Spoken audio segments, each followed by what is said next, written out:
2 de mayo de 1945. Los restos de los cuerpos de Adolf Hitler y su esposa Eva Braun yacen en una tumba en el jardín de la Cancillería del Reich. El régimen nazi ha sido derrotado. Pero para los supervivientes del nazismo, la búsqueda de sus pertenencias y bienes robados no ha hecho más que empezar. Fue uno de los mayores robos masivos de la historia. Fue organizado por el Estado nazi. Trataron de conseguir todo lo que pudieron, especialmente de los judíos. Hay que pensar en las propiedades judías y en su dinero. Se lo quitaron todo. En la actualidad hay gente que sigue luchando para recuperar las obras de arte que les pertenecen, para que se le devuelva a la gente todas las propiedades que les fueron usurpadas.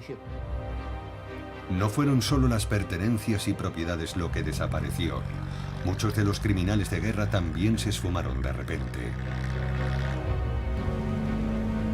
Hubo toda una red clandestina que se creó con el fin de ayudar a escapar a los nazis de alto perfil.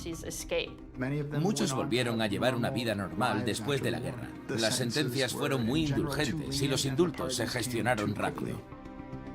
Muchos de los que financiaron a Hitler o utilizaron mano de obra esclava durante la guerra recibieron un simple tirón de orejas, mientras que millones de sus víctimas siguen buscando justicia, incluso hoy en día.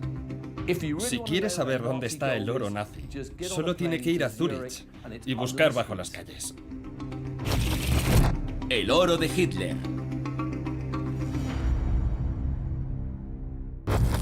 Episodio 4. Posguerra e injusticia.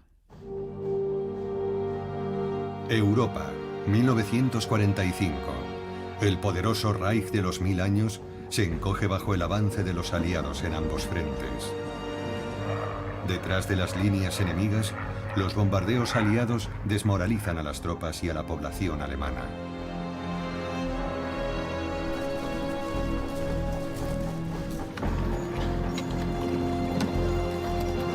La demente obsesión de Adolf Hitler por la conquista y la dominación ha arrastrado a toda la nación a una pesadilla.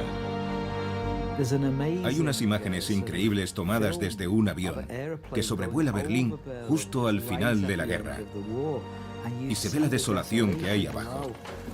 Es como algo sacado del infierno de Dante. Así que Alemania comenzó esta guerra para dominar el mundo, ¿verdad? Pero acabó en su propio fin del mundo. ¿Y qué inframundo tan terrible era? La gente no tiene casa, son refugiados. Hay refugiados por todas partes. Y también hay tropas en retirada. Es una situación muy complicada, muy caótica, muy violenta. Es un momento en el que la gente puede ocultar cosas si quiere. Pero mucho antes de la batalla final por Berlín, los nazis ya habían ocultado las riquezas que habían robado a sus millones de víctimas. El 6 de abril de 1945, la policía militar estadounidense detiene a 2 mujeres que han roto el toque de queda en los alrededores de la localidad de Merkers, al noreste de Frankfurt. Como las 2 mujeres son francesas, los americanos deciden llevarlas a su puesto de mando para buscar a alguien que hable francés. Allí, descubren que una de ellas está embarazada y necesita ver a un médico, por lo que deciden llevarlas al pueblo. De camino a Merkers, al pasar por la mina de sal de Kaiseroda, una de las mujeres hace una sorprendente revelación a los soldados estadounidenses. Entonces, una de estas mujeres les dice: ¡Oh! En esa mina de allí hay unos tesoros increíbles. Estos 3 soldados americanos informan a sus superiores. Y cuando entran en la mina, es como la cueva de Aladino.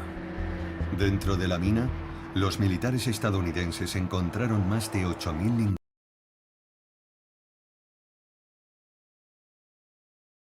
y otros objetos de oro, plata, platino y obras de arte de un valor incalculable.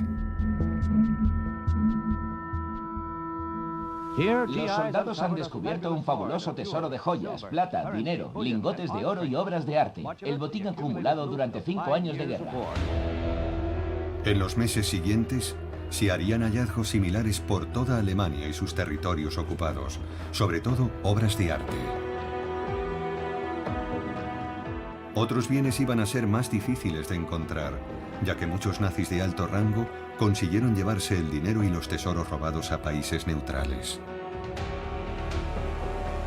Había otros países donde enviar el dinero nazi, ya que podían terminar siendo buenos sitios donde esconderlo.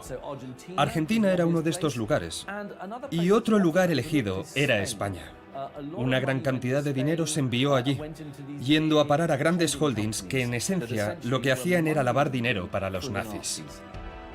Sudamérica resultó ser muy acogedora y hospitalaria para los criminales de guerra nazis huidos. Había grandes comunidades alemanas que estaban allí desde el siglo XIX, así que eran buenos sitios para pasar desapercibidos. Eichmann consiguió escapar a Argentina, Joseph Mengele logró escapar a Sudamérica y al final acabó en Brasil. Klaus Barbie, por ejemplo, terminó en Bolivia. Y no fue solo en Sudamérica. Fue en muchos casos en los Estados Unidos. Juan Domingo Perón y su esposa eran fascistas. Les gustaban los nazis. Y creo que Argentina no declaró la guerra a la Alemania nazi hasta un mes antes de que terminara la guerra, solo para que pareciera que estaban del lado correcto. Fue una jugada bastante cínica. Y seguía habiendo otros muchos dictadores por ahí. Que Hitler hubiera muerto no significaba que el fascismo hubiera muerto. Estaba Salazar en Portugal y Franco en España. Había regímenes muy dictatoriales en Oriente Medio. Había muchos lugares en el mundo donde un nazi iba a sentirse como en su casa si ya no podía vivir en Alemania o en Austria. Los nazis que huían tomaban rutas de escape diferentes y secretas que llegaron a ser conocidas como las líneas de ratas, siempre llevando consigo todo el botín que podían transportar.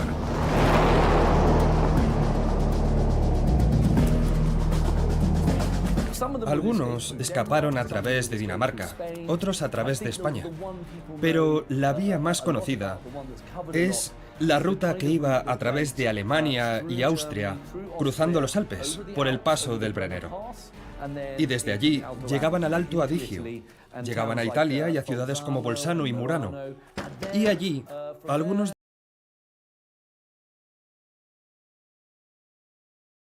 y a continuación se dirigían a Roma, donde obtenían más documentos falsos o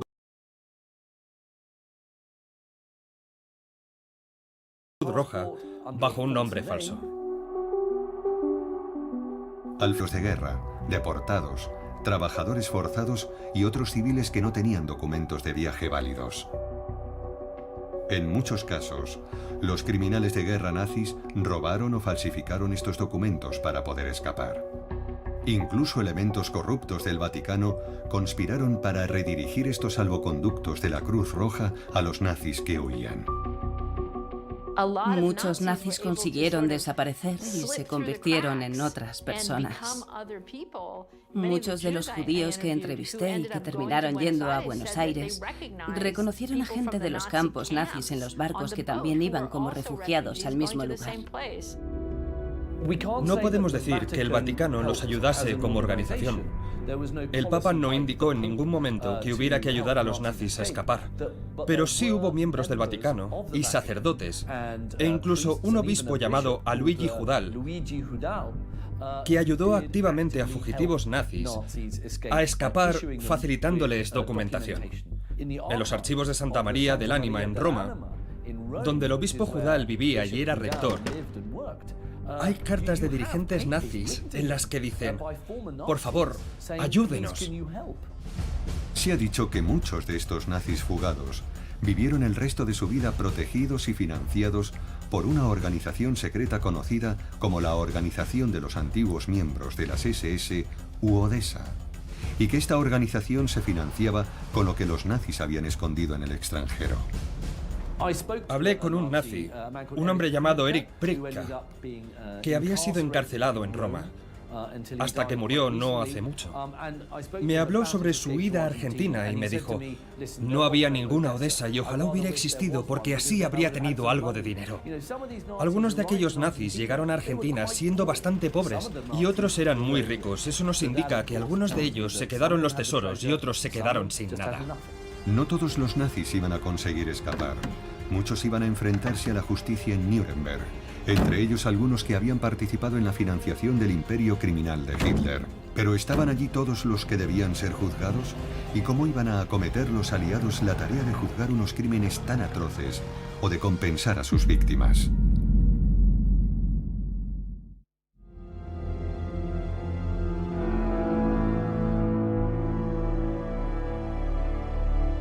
En mayo de 1945, los aliados liberaron por error a algunos prisioneros políticos nazis, entre ellos dos importantes nombres del aparato financiero de Hitler, el industrial Fritz Thyssen y Hjalmar Schacht, antiguo director del Reichsbank y cerebro económico del rearme militar de Alemania. Campo de concentración de Mauthausen. Pero poco tiempo después, ambos fueron detenidos de nuevo y acusados de crímenes de guerra. Nuremberg, 20 de noviembre de 1945. El mundo entero tiene los ojos puestos en uno de los juicios más anunciados y esperados de la historia de la humanidad. 22 de los mayores líderes nazis iban a ser juzgados por crímenes contra la humanidad. Hjalmar Schacht se sentaría entre los acusados por su papel como presidente del Reichsbank desde 1933 hasta enero de 1939 y como ministro de Economía del régimen nazi desde 1934 hasta 1937. Entonces comprendimos que los aliados tenían algún objetivo político en mente y que por ello estaban ansiosos por tacharnos de criminales del régimen de Hitler. El juicio a los criminales de guerra ya estaba planificado. Y era esencial para los fines de ese juicio que hubiera entre los acusados destacados, economistas y empresarios.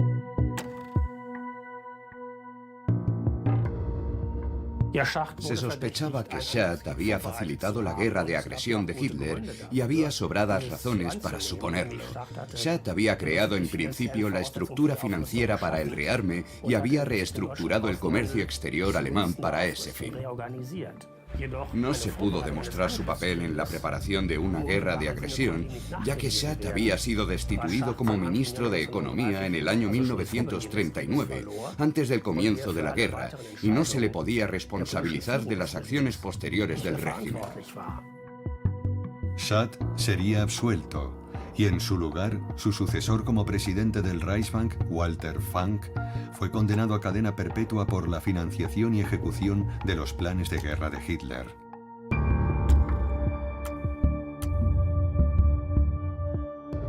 Durante el juicio, Hjalmar Schacht se encontró con el hombre que lo había introducido en las altas esferas del partido nazi, Hermann Göring.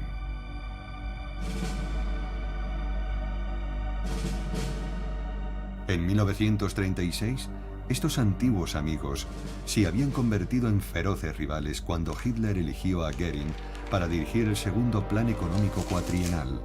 Su rivalidad acabaría con la dimisión de Schacht como ministro de Economía y su destitución como presidente del Reichsbank. Al final de la guerra, Göring, como Schacht, había perdido el favor del Führer y se había abandonado a sus adicciones a las drogas y otros excesos. En la cárcel en Nuremberg, Göring se desintoxicó de las drogas y disfrutó de su papel de líder nazi de mayor rango. Personalmente siempre había considerado a Göring como el peor de los acusados, debido a su origen acomodado y a su posición privilegiada.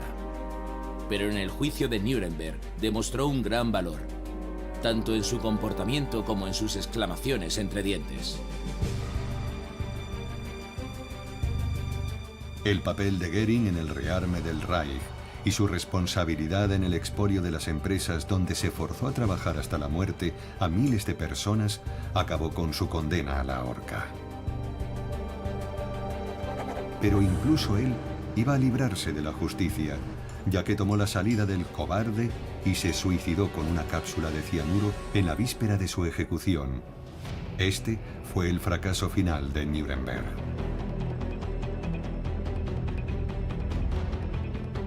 Mi punto de vista sobre los juicios de Nuremberg es que trataron de limitarlos todo lo que pudieron. Quiero decir que al final eligieron a 22 nazis importantes, pero en realidad había más de 22 nazis influyentes. Había 42 líderes de zona, por ejemplo. Los líderes de zona habían estado muy involucrados en la gestión de los campos de concentración, en los traslados de gente desde Alemania a los campos de la muerte. Claro que deberían haberlos juzgado, pero no, a ellos no los tocaron. Lo mismo ocurrió con varios de los financieros de Hitler, entre ellos Gustav Krupp von Bohlen, el fabricante de armas y cerebro del Fondo Adolf Hitler, a través del que se realizaban contribuciones al partido nazi y al propio Führer. Los Krupp respaldaron siempre a Hitler, estuvieron detrás del rearme e implicados en el Holocausto. Por lo tanto, no es que Gustav Krupp fuera el único, pero mucha gente lo pensaba. Y al final de la guerra, los americanos pensaron lo mismo y lo buscaron para intentar detenerlo. Pero lo único que encontraron fue a un pobre viejo senil en una cama. Al ser considerado incapaz de asistir al juicio, el caso contra Gustav Krupp von Bohlen und Halbach fue desestimado. Quien sí fue acusado fue su hijo Alfred por conspirar con las SS para la utilización de trabajadores esclavizados en las fábricas de Krupp durante la guerra.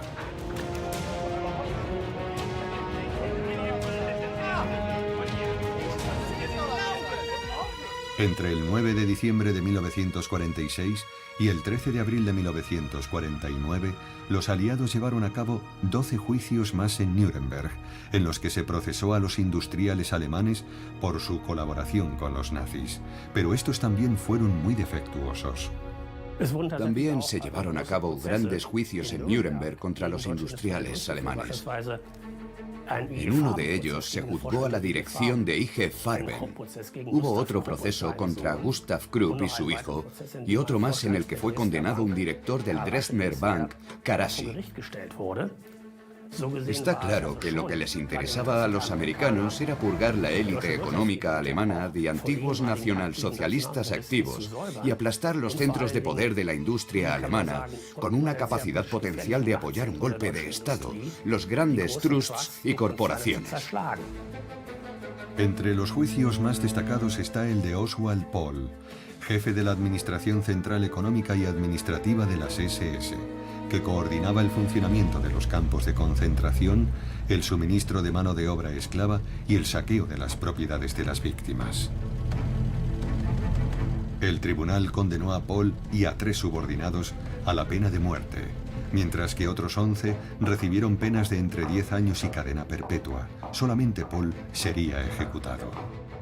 Los demás vieron sus sentencias conmutadas o incluso anuladas por completo. No fue el caso del desafortunado Pohl, que fue ahorcado el 7 de junio de 1951. Fue una de las últimas personas ahorcadas como resultado de los juicios de Nuremberg.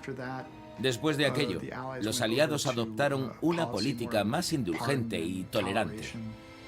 Así que en realidad no se castigó a muchos altos cargos de las SS después de la guerra. El primer industrial sometido a un juicio exclusivo fue el magnate del carbón y el acero Friedrich Flick. El 19 de abril de 1947 fue acusado de crímenes de guerra y crímenes contra la humanidad por el uso de mano de obra esclava, junto con el robo de recursos en los territorios ocupados.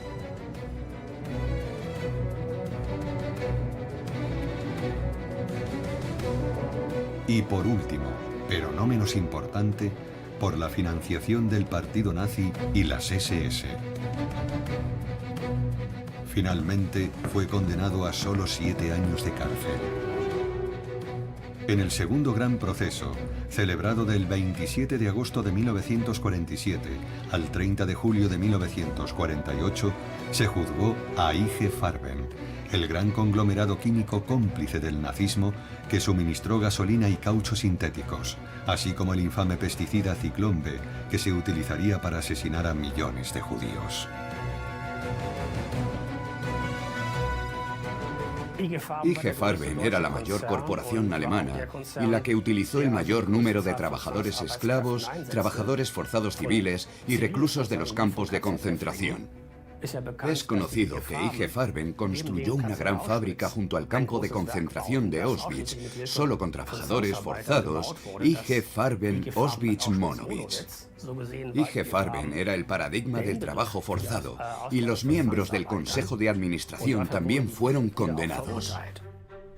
De los 24 ejecutivos de IG Farben acusados, 11 fueron absueltos y los demás recibieron sentencias entre los 8 años y los 18 meses de cárcel por participar en el exterminio de millones de personas. En general, los veredictos de los industriales, al igual que los veredictos de los oficiales y generales de las SS que dirigían estos campos e industrias, fueron demasiado indulgentes. Creo que se llevó a juicio a muy pocos responsables de la industria.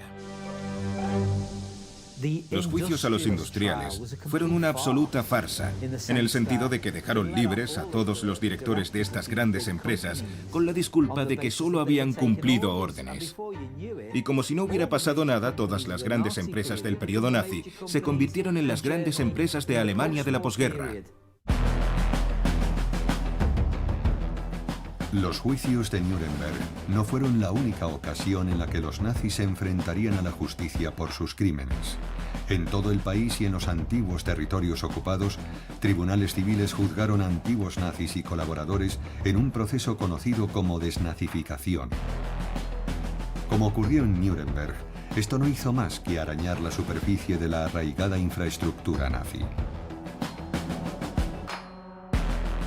Los aliados acordaron desnazificar al pueblo alemán y apartar a todos los antiguos nacionalsocialistas no solo de la dirección del Estado, la administración pública y la judicatura, sino también de la dirección de la economía.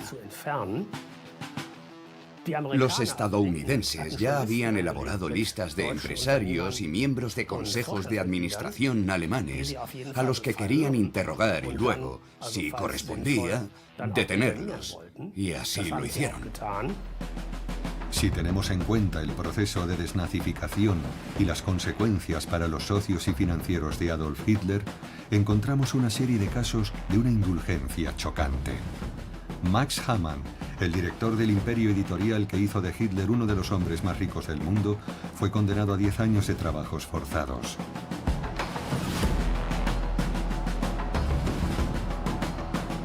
Sería liberado después de solo 5.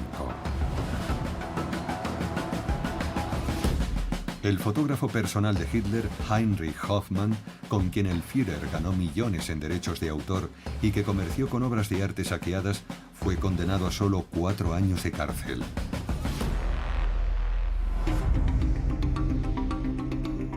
Es indignante cuando lo piensas un poco, y el número de personas que respondieron ante la justicia no fue grande. Se dijo entonces que el programa de desnazificación era lo que llamaban un certificado Persil. Porque lo que ocurría era que 3 personas decían que eras un nazi, pero si tú tenías a 3 o 4 personas más que pensaban que no lo eras, eras indultado. Lo llamaban el certificado Persil, porque Persil era un jabón en polvo que decían que lavaba más blanco.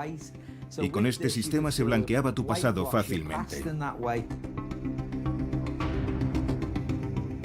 Hoffmann se convirtió en un ejemplo del cinismo y la ineficacia con que las autoridades de posguerra llevaron a cabo la desnazificación. Poco antes de fallecer, a los 72 años, recuperaría una parte considerable de su colección de arte robado.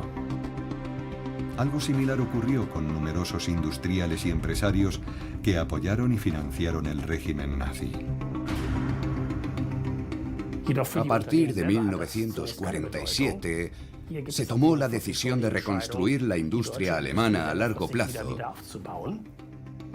Y aunque se sustituyó a algunas figuras importantes, los directivos de segunda fila por lo general no se vieron afectados en absoluto por la desnazificación, por lo que pasaron a ocupar los puestos que habían quedado vacantes.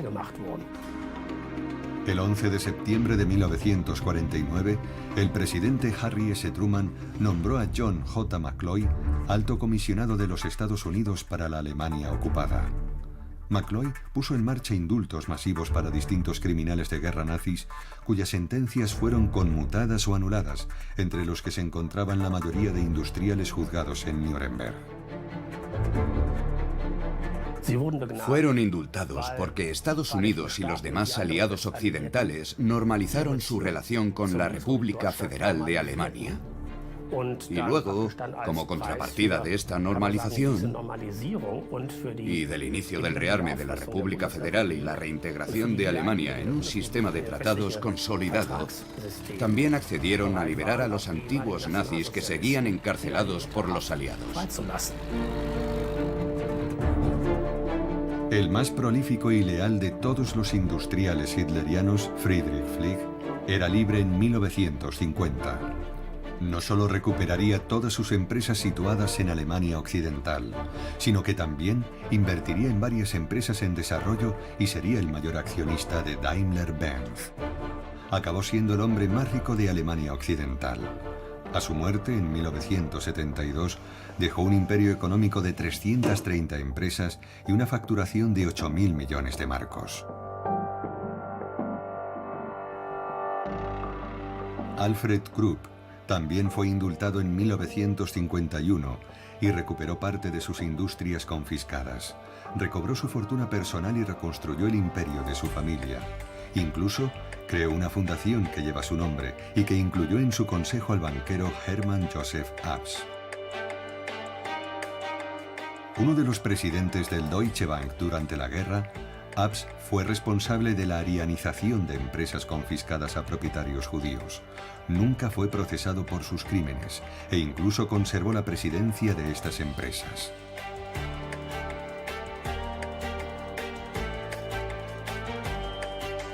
El mayor escándalo fue que algunos de los condenados en el juicio de IG Farben fueron indultados por el alto comisionado McCloy. En 1950, Karl Krauk, presidente del Consejo de IG Farben, y Fritz Termier, cerebro de la creación del complejo industrial de Auschwitz, vieron reducidas sus condenas. Al año siguiente, los directores de la planta de Auschwitz, Otto Ambros y Walter Dürfeld, recibieron el perdón y sus condenas fueron de 8 años de cárcel.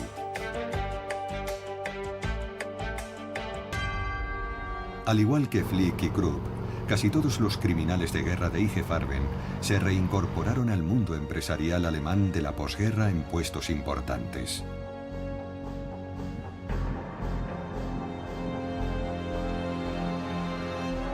Este es un aspecto terrible de la posguerra. Teníamos tanta prisa por reactivar económicamente a Alemania Occidental que miramos hacia otro lado, ante los que habían dirigido aquellos negocios y habían estado implicados en el régimen de Hitler.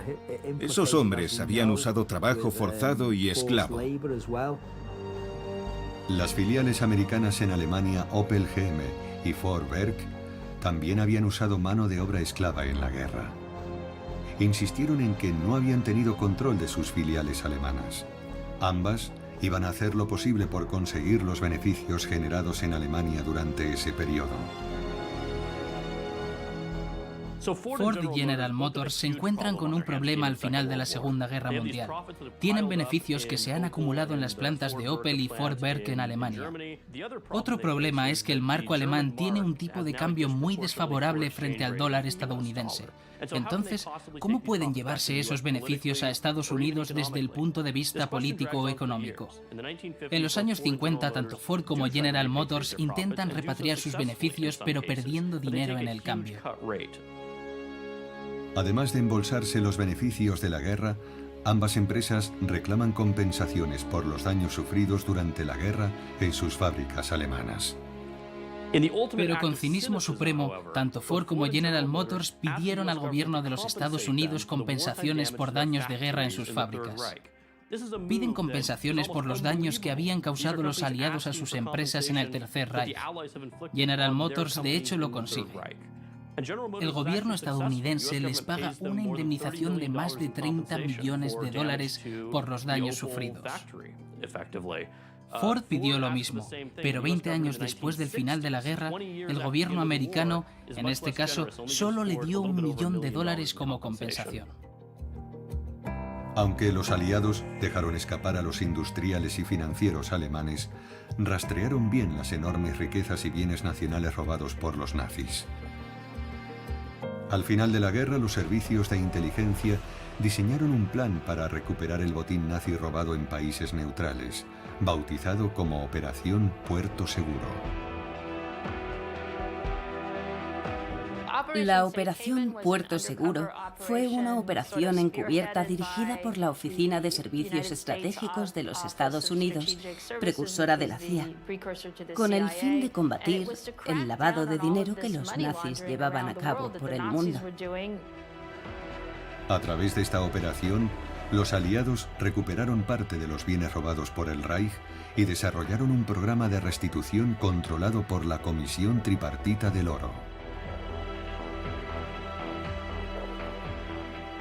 La Comisión Tripartita del Oro se creó para redistribuir y devolver lo que habían robado los nazis. Pero los países que tras la guerra entraron en la esfera soviética sufrieron un nuevo castigo, porque su oro no volvió a ellos. En algunos de estos casos no se les devolvió hasta la década de 1990, por los cambios geopolíticos. Hubo una campaña al principio para que se enviara el 10% de la capacidad industrial de Alemania a la Unión Soviética como reparación. Así fue como se concibieron las reparaciones. No se trataba de devolver dinero a individuos, sino de mover dinero entre estados. Además del oro, el siguiente bien más saqueado en la Europa ocupada por los nazis fue el arte. Los ejércitos aliados crearon durante la guerra unidades especiales para proteger los bienes culturales expoliados, registrándolos con la ayuda de los museos y los individuos víctimas de los robos.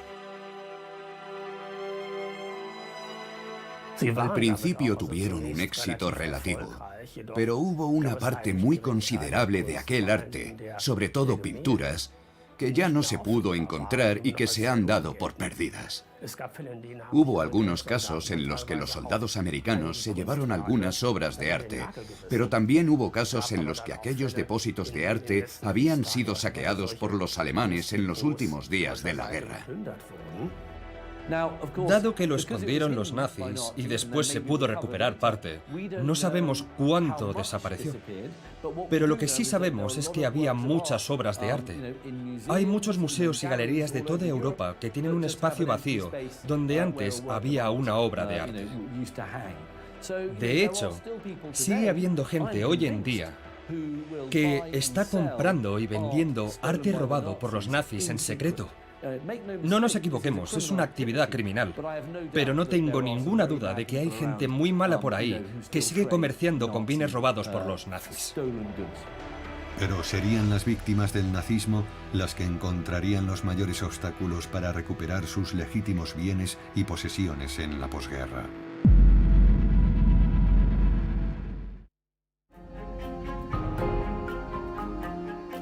Muchos historiadores han intentado calcular el valor de los bienes, dinero y posesiones robados durante los 12 años de terror nazi.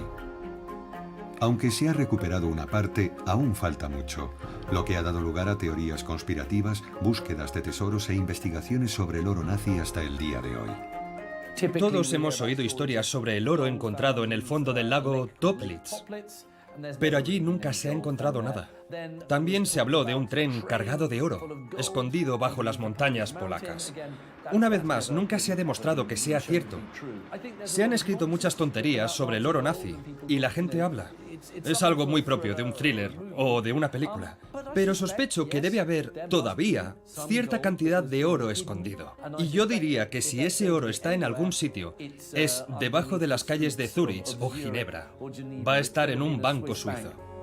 Suiza jugó un papel crucial en el saqueo de arte y posesiones durante la Segunda Guerra Mundial. El secreto del sistema bancario suizo permitió al régimen nazi blanquear gran parte del oro y divisas robados a sus víctimas. El 8 de marzo de 1945, los aliados acordaron con Suiza interrumpir el comercio y congelar los activos alemanes para devolver todo lo posible a sus legítimos propietarios. Pero no se podía identificar a los legítimos propietarios, ya que los nazis habían borrado bien sus huellas para impedir su identificación. Fue otra forma en que se protegieron los nazis, porque refundieron todo el oro y le pusieron el sello alemán a los lingotes. Así nadie sabía realmente de quién era.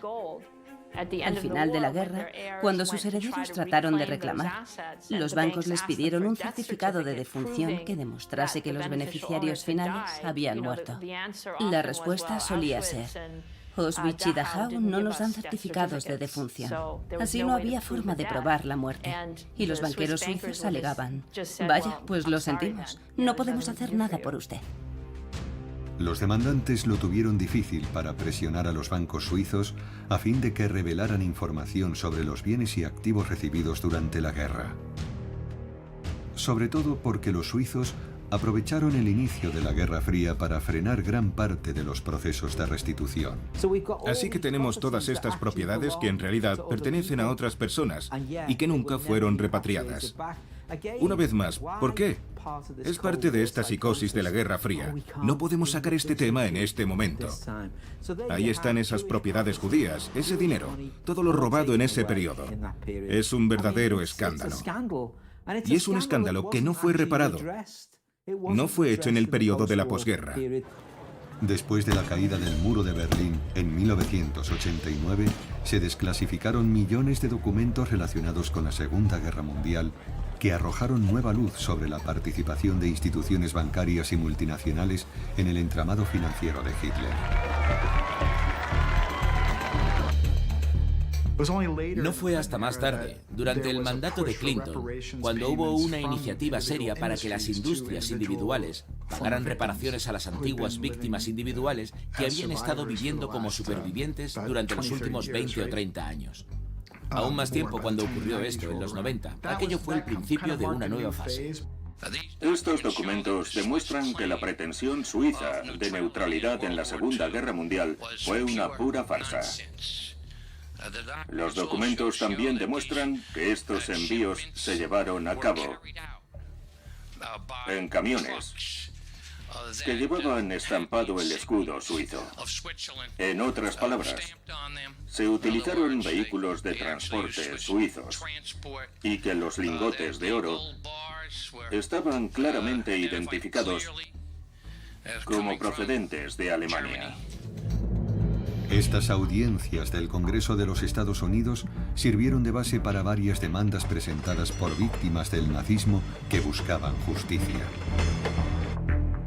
Organizaciones como el Congreso Judío Mundial y la Agencia para la Tierra de Israel apoyaron su causa.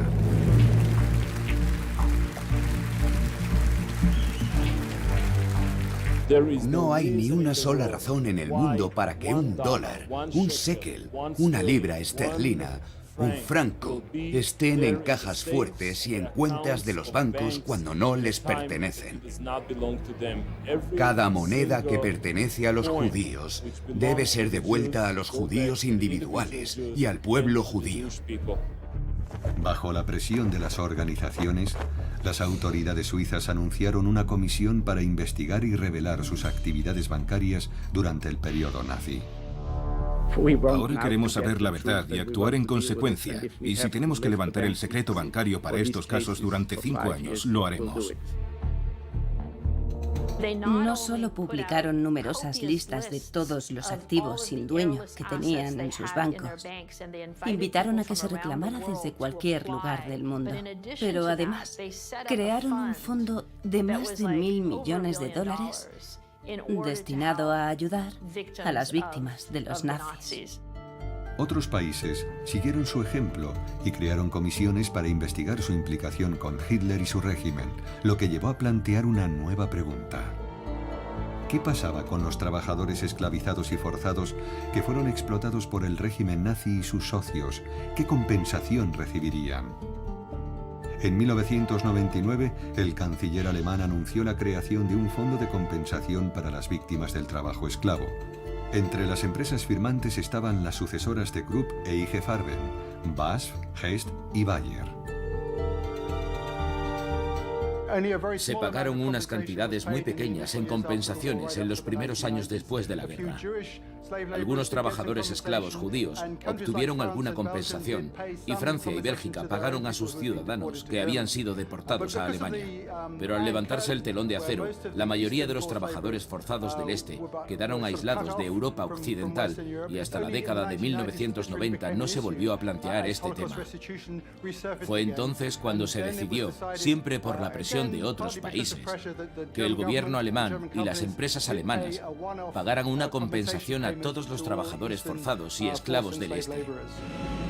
Las empresas americanas cuyas filiales alemanas se beneficiaron de mano de obra esclava se verían obligadas a reconocer a sus víctimas y pagarles indemnizaciones.